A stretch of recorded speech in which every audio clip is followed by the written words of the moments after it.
Bobby Rahal is 5th, and Scott Goodyear in 6th, but they are now all bunched up once again. There was a problem on board Arie Luyendyk's car, and in fact he still sits in the pits, and Gary Gerould is there.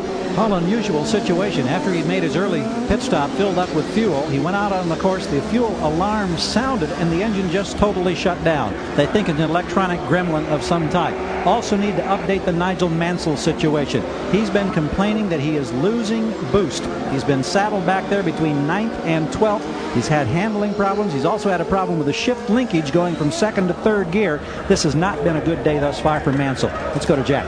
Well, Gary, it's interesting that Stefan Johansson had an engine quit as well. You don't know what was wrong, but what about the drive until then?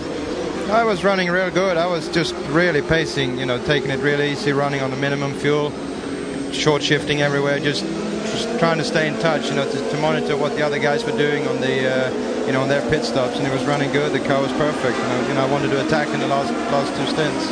Well, he's not going to get to do that, but some others will as they drop the green, Paul. Green out again. First 4 cars are running together on the race course. Fittipaldi, Tracy Sullivan, Al Unser Jr.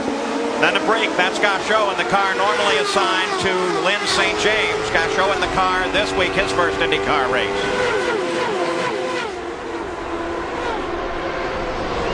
Bobby Rahal sitting back trying to get in contact with Al Unser Jr. He runs in 5th. Now keep in mind, early in the race, Tracy was the fastest. Right now, Emmore's leading like he did early in the race again, right after start. Danny Sullivan, the guy's been moving up pretty fast, though, is right behind the 2 Penske cars there. And, of course, right behind Sullivan, right in his mirrors, is little Al, the man who tangled. Sullivan and little Al tangled last week in Cleveland. And as I started to say before, little Al generally starts cautiously at the beginning of these races. It comes along slowly because during practice and qualifying, he emphasizes looking for a setup that will be good in the race. He does not put the big emphasis on qualifying. Fastest car thus far in the race remains Fittipaldi. 107.6 miles an hour, turned on lap 22. We are now running on the 50th lap of the run. Rahal finally got his way around Gauchot. And now the rest of the field have the same problem to contend with as Rahal in 5th place closes in on Al Unser Jr. The leaders still right together on the race course and pushing Fittipaldi hard. Right now, the situation could not be better for Team Penske.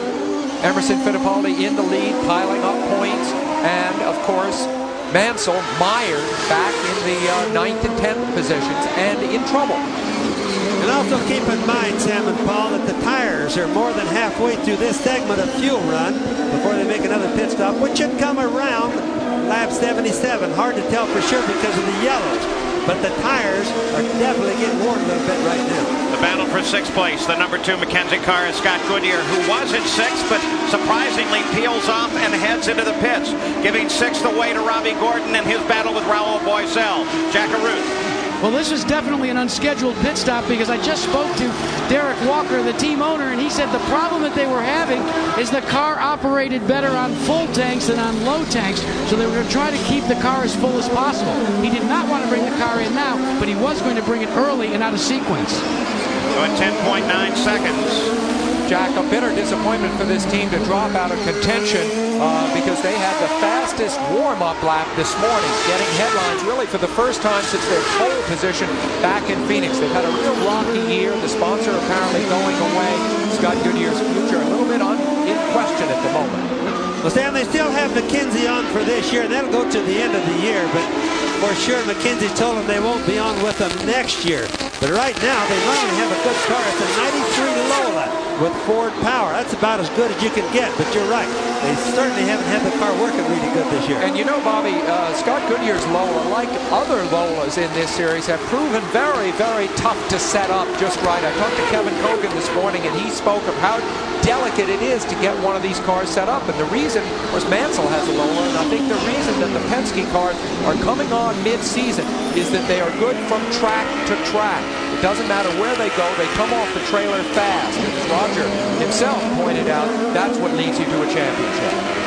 Well, that untimely pit stop caused Goodyear to fall out of the top 10. He now runs in 11th place, so he lost 5 positions. when he darted in and out of the pits.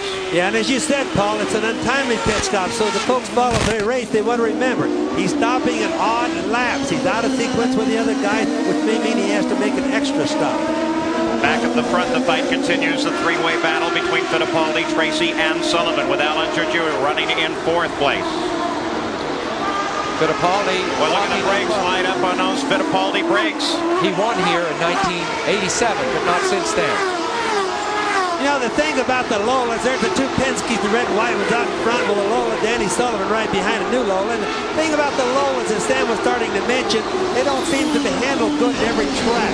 They're pitch sensitive or angle sensitive. Whenever the angle of the race car in any direction changes, the cars don't keep their adhesion to the ground. Nobody so far has been able to whip this problem, but they're all trying.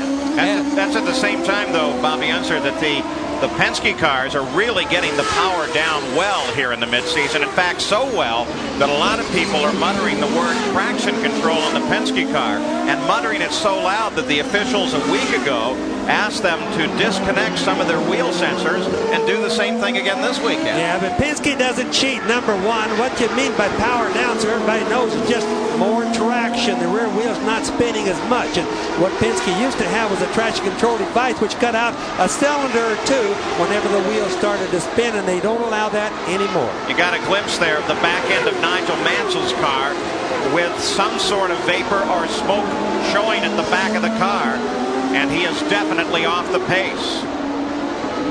The Newman Haas team has had a remarkable reliability record so far this year. Were Mansell to retire, it would be the first time a mechanical failure has sidelined it.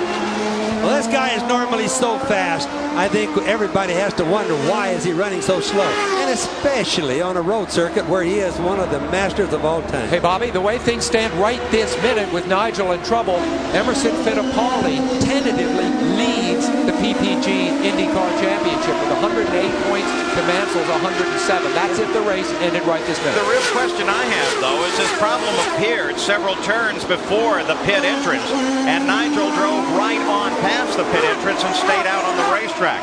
So we'll continue to keep an eye on Nigel Mansell, as we will on the front of the field, led by Emerson Fittipaldi, followed by Paul Tracy, Danny Sullivan, and Al Unser Jr.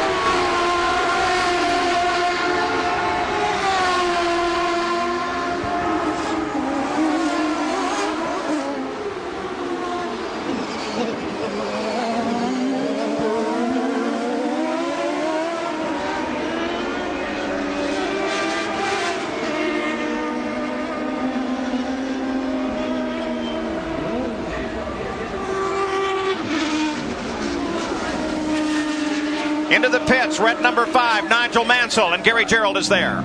Two things immediately. Bodywork burning on the right rear. They quickly douse it with water. That doesn't appear to be a major problem. Nigel has been complaining about losing boost. Now it looks like this is anything but a routine stop. The engine has been shut off.